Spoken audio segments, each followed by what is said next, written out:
Wasbir history set to be created in a short while from now. Modi to be sworn in as Prime Minister for the third term. But this will also be the first time that the BJP is dependent on its NDA allies. So will it be a tough one for Prime Minister Modi? What are the indications, Wasbir?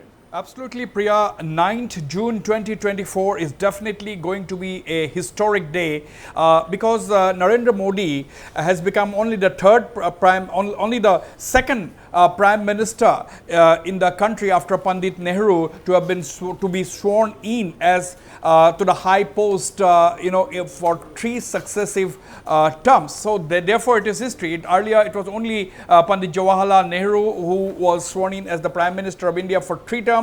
Now it is Narendra Modi. Now the big question is, a lot of people were asking the question whether this is the beginning of Narendra Modi's tryst with coalition politics. So how is it going to be different now that the NDA has 16 parties? It's a 16-party alliance along with the BJP. So a lot of questions are being raised whether it will be as strong as the previous NDA government, where the total BJP alone had 303 seats and the NDA combined had 353. This time around, the BJP has 240 seats in its name. That means BJP has got 240 seats on its own, and there are 52 or 53 others. So total NDA strength at this point in time is 293. So 63 or so seats down. But to me, if you ask me this question, whether NDA is going to be weaker this time, whether Narendra Modi is going to face challenges, the answer will be unlikely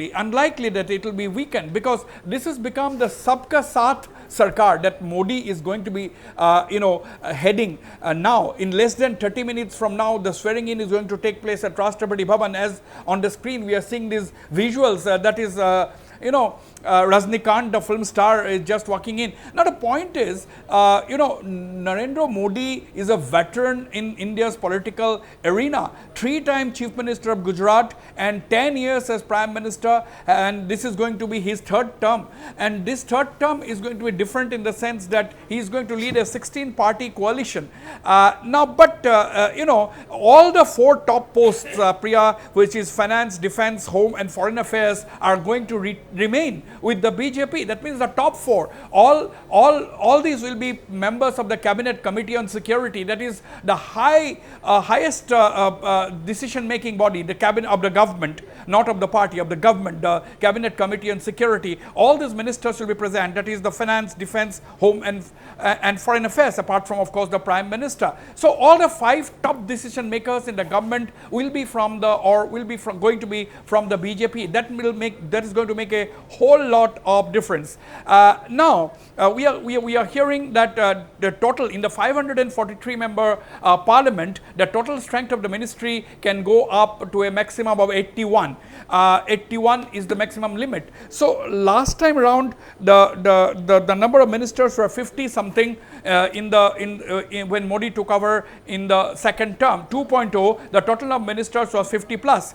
This time around, there is no problem, although there are 16 parties. Today, some of the ministers are going to be sworn in, but later there is definitely going to be a cabinet expansion. Modi has lot of room because he can go up to 81. Therefore, he has lot of space to maneuver. So therefore that is one big advantage as far as the BJP, or for that matter Narendra Modi, is going to have. And already the biggest allies, as far as the numbers are concerned, is Telugu Desam with 16 seats, JDU with 12, the Shiv Sena, Eknath Shinde faction 7, and Lok Janshakti Party of former Minister Ramvilas Paswan has 5. So these are the people, these are the political parties with the highest number of seats. TDP 16, JDU 12, Shiv Sena Shinde 7 and LJP 5.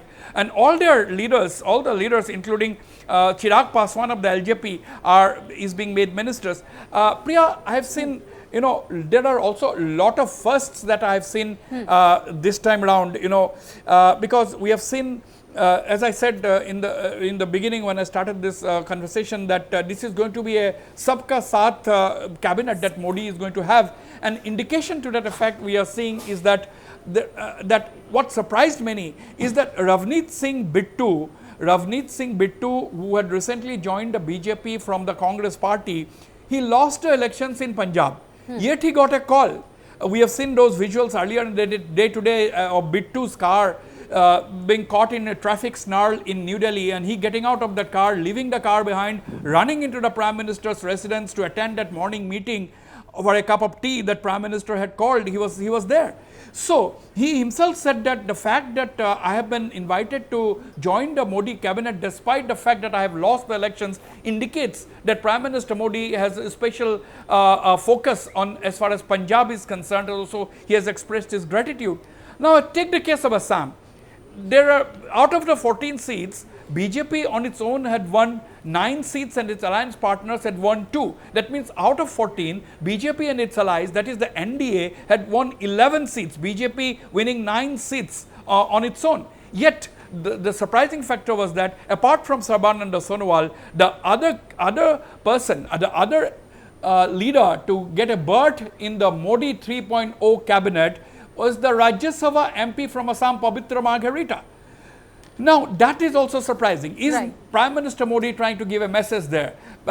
We will have to wait and watch. But the fact remains that Pabitra Margharita has been a cultural personality. He had joined the BJP actively from 2014 onwards. He has been a Pravari of the BJP's social media cell. And he belongs to the dominant Ahom community.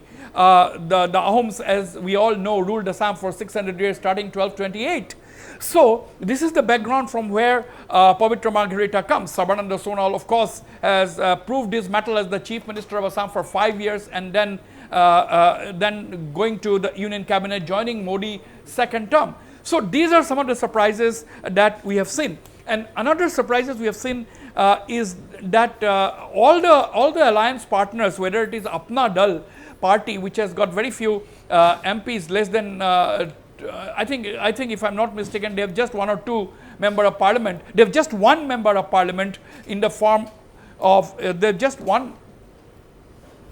They have just 1 member of parliament, and the MP has been inducted into the Modi cabinet. So these are some of the interesting points to watch. Now, another thing, Priya, is that Modi has already unleashed his foreign policy under his Modi third term. Even before he has taken oath, his foreign policy has been made absolutely clear that India is going to focus and prioritize its relations with its neighbors. So therefore, today we have seen top political leaders, the heads of states of India's neighbors as well as the Indian Ocean region like Mauritius and others have been invited to the swearing in. All of these leaders have come. So Modi's neighborhood first policy is going to get priority and focus during his third term, absolutely no doubt about that. And he is also going to expand his focus into the Indian Ocean region. That is also being made clear with the invitation to the foreign dignitaries. Now, Modi also in this third term wants to send out a very, very clear message. Even the workers who are responsible for the construction of the new parliament have been invited. The locomotive drivers have been invited. Several others who belong to this kind of category, the Padma awardees have been invited, and so on. Just to give a message that his government is continuing, his government will continue to focus on Sabka Saath, Sabka Vikas. That will be the motto, and that is the reason why he wanted to demonstrate the fact that these sections of society, all sections of society, or the contributors, the achievers in different sections of this vast country like ours are going to get priority under the Modi 3.0 government. Now, another thing, Priya, that I'd like to highlight is the fact that Northeast will have very less representation this time around. Apart from the 2 ministers from Assam, Kiren Rijiju from Arunachal Pradesh, former cabinet colleague of Narendra Modi during the last 2 terms, is going to be inducted into the cabinet for the third term. So this is also a big achievement as far as Kiren Rijiju, or for that matter Arunachal, is concerned. But this time round, another big thing that we need to note is the fact that 4 states in the Northeast have gone unrepresented as far as the NDA is concerned. Now, there is no NDA representation from Manipur, both the seats having gone to the Congress. There is no NDA representation from Meghalaya, both the seats having won by the Congress party. And and there is no representation from the NDA in Nagaland because the Congress had won the lone Nagaland seat. And in Mizoram, it is the MNF who lost the seat, which is a partner of the NDA, and the ZPM, there is not much of a clarity what ZPM is formally a NDA partner, but not yet. That's what we gather. But therefore, the 4 states from the northeastern region are going unrepresented. That leaves us with Tripura. Now, Tripura, both the candidates were won, both the seats, Tripura East and Tripura West, have been won by the BJP with thumping majority, with thumping victory by the 2 BJP candidates. Therefore, while Kirti Singh Dev Burma, is a first-time MP from the Tripura East seat. Biplab Dev is a veteran political leader from the state. He has also won the Tripura West seat with a margin of more than 6 lakh votes. Therefore, he is a good contender. He is a contender for the post of a ministerial berth in the Modi cabinet. But his name we have not seen so far, but there may be surprises. We don't know, because the BJP, Priya, is known to come out of the box in taking decisions, and they have also taken some unprecedented decisions, as I said, by inviting the defeated BJP candidate from Punjab, Ravneet Singh Bittu. Now, another thing which we need to focus is on in Sikkim, where the ruling Sikkim Krantikari Morcha has swept the assembly elections, winning 31 of the 32 seats, and for the lone Lok Sabha seat, it is again Indrahang Subba of the Sikkim Krantikari Morcha, who has won the Sikkim seat for the 2nd time in a row. He is a young member of parliament, 35, 36-year-old. And therefore, since SKM has been with the NDA all along, ever since its formation, they are also expecting, if the Apna Dal with one MP can get a ministerial berth, the logic in Sikkim is that the SKM with 1 MP should also get a berth. But whether or not that is going to happen, we'll have to wait and watch. At this point in time, of course, all guests are pouring into the Rashtrapati Bhavan. About 8,000 guests that are going to attend the swearing in, which is going to take place at 7:15. That is about 20 minutes from now, about less than 20 minutes from now. The swearing in is going to take place. President Drupadi Murmu is going to administer the oath of office and secrecy to Narendra Modi for the 3rd time. So now this is, as we can see, there is Nitish Kumar, and on the screens you can see Nitish Kumar of the JDU and Chandrababu Naidu of the Janta of the Telugu Desam seated, pride of place there, in fact. And we are also getting reports that that the Congress leader Kharge is also going to attend that swearing in ceremony. The huge crowd at the Rashtrapati Bhavan, more than 1,000 traffic personnel engaged in duty as far as New Delhi is concerned. A lot of restrictions there, no-fly zone over the Rashtrapati Bhavan and its vicinity. So the security agencies are also not taking any chances, because this is a very crucial day, Priya. Right, Wasbir. So now it's time for a very short break. Viewers, don't go anywhere, as we'll be right back with live visuals from the Rashtrapati Bhavan. Stay with us.